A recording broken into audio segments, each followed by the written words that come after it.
Hi, and welcome to another segment of the Be Black Entrepreneur Series. I am Jasmine McNeil with the Charlotte Mecklenburg Library, and I am here today with Niurka Kelly, Rukiya Kelly, and Kurim Walton with the Blaq Box. Can you all tell me a little bit about yourselves and your company? Yeah, absolutely. So Rukiya Kelly, I'm 35, raised here in Charlotte, North Carolina, and Niurka and Kurim are my siblings. We created the Blaq Box to serve the need of convenience for the everyday consumer, where they could purchase their everyday use products in their household, from feminine hygiene products to their household products. Yeah, I mean, because what we saw was that, of course, last year there was an influx of Black businesses and folks really wanting to buy Black. And oftentimes those opportunities for those everyday use products, such as like beard balm or even condoms or tissue, there are Black owned companies that offer those products. And so we created the Blaq Box as an opportunity to introduce the conscious consumer, not just a Black consumer, white, brown, Asian, who would want to invest into Black businesses, give them the opportunity to get to know those brands, and then hopefully become long-term consumers. Awesome. So tell me, what exactly is the Blaq Box and how does it work? The Blaq Box is our vending machine. That was an idea that actually Rukiya had got from a friend. So yeah, networking is very important. So the Blaq Box is our vending machine. We found that to be the most convenient way for us to expose these products. Initially, we did think about a subscription box, but I think to get it out to the masses as fast as possible, then and for it to be very convenient, then the vending machine was our best bet. And our vending machine accepts all forms of payment, be it cash, card, mobile pay. And the plan is to have a rotation of products within the vending machine. So every month, we're hoping to introduce a new Black-owned product into the vending machine. So this won't be a place where, okay, you got it here before, you could get it here all the time. This is more of an opportunity for us to introduce this product to the consumer. They can scan the QR code on the site and click a link to go to that brand's website and learn more about other items that they have to offer. And then we just want to give that opportunity to those Black-owned brands. Also, we want to we're actually looking for our first location. We just finished the vending machine itself, so we are looking for our first location. But we also want to offer the opportunity for Black-owned brands here in Charlotte to put their products within the vending machine as well. So I know we'll share our website at the end and contact information, but if anyone is interested, would love for them to reach out. I think that is awesome. It's something that I haven't really heard of before, and so I love the fact that it's something new to promote Black businesses. Perfect. So can you all tell me, why do you think Black entrepreneurship and Black wealth is important? I believe that entrepreneurship it helps to break the racial wealth gap that we have, and the biggest thing to me that I see is the help that it brings to the locals, be it offering jobs or organizing things to help for the less fortunate. Because I feel like that's where it starts at to me. I think for us, it was really about, how do we build generational wealth for our family? Working a 9-to-5 is just not going to do it. It gets us to the point of being able to retire, but how do we leave something for our legacies and for our children's children? And we recognize that that's having those multiple streams of income, that's investing in ourselves, be it life insurance, right? Because entrepreneurship isn't for everyone, but generational wealth can be. And so there is a way to still achieve that without having to, quote unquote, start your own business. But it's important for us, as Kurim mentioned, to really be able to close that gap and provide a better future for our family. We need to create our own businesses and our own streams and economy. And Kurim is 19, and so we didn't have that access and resources at his age. And so we wanted to make sure as his siblings that we were bringing him into this process and helping him to learn so that he doesn't run into some of those financial roadblocks that we did coming up. You know, I love the fact that y'all are siblings and that y'all are doing this together. I think it is so important. You don't really see that nowadays. And I love that. I have a very tight relationship with my siblings, but it's not something that you see on a regular basis. So I love to see you all doing business together. How long have y'all been doing the Blaq Box? Like, how new is it? Oh, just last year, back in 2020, we had the time, and we knew that we wanted to create a business, and we actually just sat down all together, and we came up with this idea, and we definitely were intentional about it. It wasn't just, this is what we want to do, this is a great idea. We actually put pen to paper, and we started putting everything into action.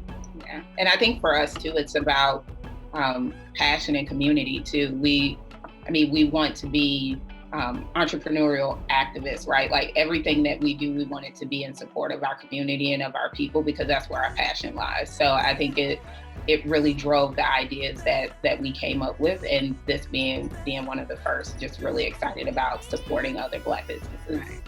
So what challenges have you all faced since beginning last year? What challenges have y'all faced as it pertains to starting your business and kind of getting to where you're at now? I think the biggest challenge we've had so far is the fact that we are self-funding. We are investing our own dollars into this business. As we continue along this path of creating this business, we do find certain roadblocks. But I think that with our strategic planning, the fact that we just really want to get this done, we definitely are we're very keen to success right now. Like, this is something that we have to do, and we will not accept failure. So I think that the self-funding has been a challenge because we haven't gotten any investors, any outside investors. And I think that is a big issue with a lot of other Black-owned companies, just the lack of funding. But we do. I definitely want us to reach out to more of these companies that are willing to fund Black-owned businesses, so then we can start to expand. And I think too, definitely the funding is challenging. I think a lot of times Black-owned businesses find that challenge because we're nervous about going to the bank, right? Like we don't know who to ask. We don't know as much about angel investors, and then also having just our ducks in the row. So it's filing your, to legalize your business, getting your LLC or your S Corp, which is what we actually did in S Corporation, but it's getting your EIN, it's getting your business bank account, and it's doing those things that solidifies your business so that people are more comfortable and confident in investing in you. So I think it's really understanding how to strategically set your business up for that success.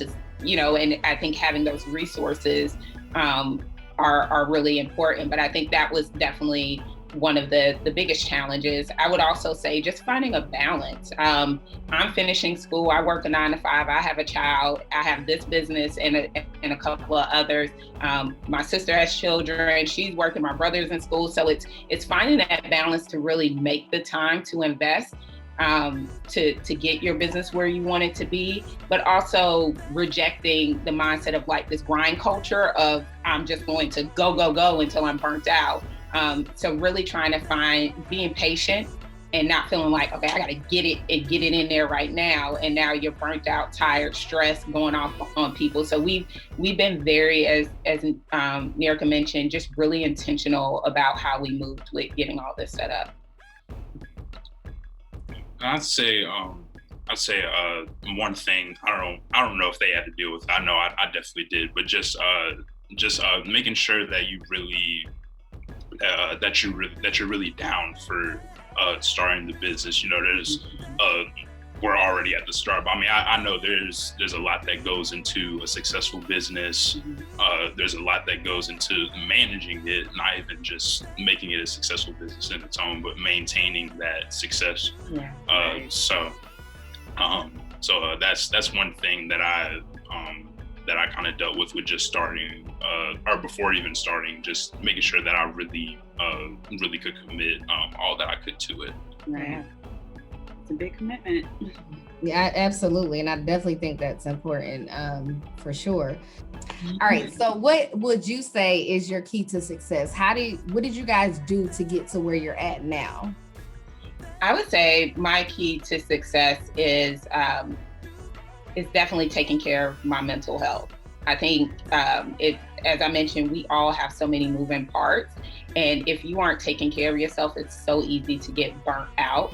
And then it's like, what are you doing this for? I think for me, it's really making sure that you're taking care of yourself through this entire process so that you can give your full self to everything that you have planned. I believe my key to success is just remaining optimistic. I feel like that is a great driving force within myself.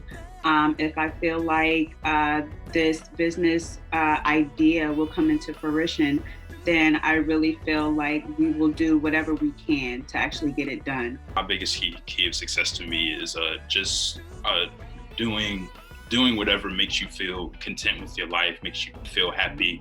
Because to me, you can go to somebody that works a 9 to 5 and they live in a low scale apartment or something, and they can say that they're successful, they're happy with their life. Right. So it's really, to me, it's whatever you feel content with doing with your life. So that's what success has always meant to me. Love it. So tell me, what is the future goals for your business? Yeah, so as I mentioned, we are looking for our first placement for the vending machine, but we definitely plan to extend beyond just this one location. We do want our first location to be in historic West End. So if anyone knows of any locations within, definitely please reach out. But would love to have placements across Charlotte and then outside of North Carolina. I mean, I feel like this is a need across the board to be able to bring exposure to these brands. We did a lot of research. We built a lot of relationships, being able to purchase wholesale with a lot of these companies. And they're excited to be in the Blaq Box because people they don't have that, as much exposure as you would get for a detergent in Target or in Walmart, but now they have an opportunity in another channel to reach those future consumers. So it would be to continue to grow and be able to get additional locations. As I mentioned before, we initially had came up with the idea of a subscription box.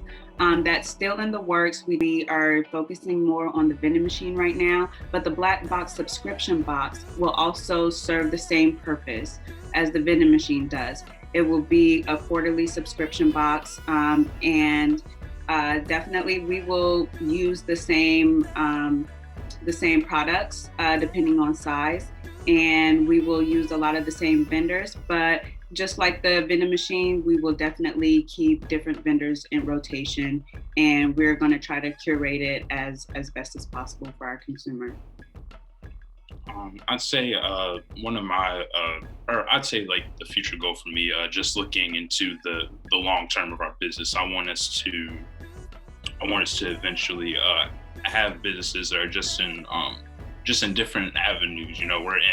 We're starting with the hygiene products and things of that sort, but it'd be nice if we get into clothing, or I got a mobile coffee shop idea that we came up with when we first started.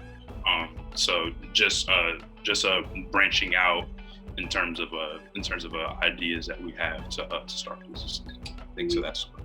Yeah. Awesome. So I have one last question for you all, and any of you can answer this one. It's just, what advice do you have for someone that is trying to break into entrepreneurship at this moment, or thinking about becoming an entrepreneur, but don't really know where to start? What advice do you have for them? I would say be patient and trust the process. I mean, I'll keep it short and sweet. That's basically it. I would say leverage your resources and network. Say keep the consistency with it. Love it. Well, thank you all so much for joining me today. I learned a lot from you all just in this short time, so I hope that the viewers of this learn a lot from you as well, and hopefully you all can make some connections from this. Check out the Blaq Box. We will have their information of how you can connect with them and how you can follow them on social media come up featuring this. But thank you all so much for being here today. Thank you for having us.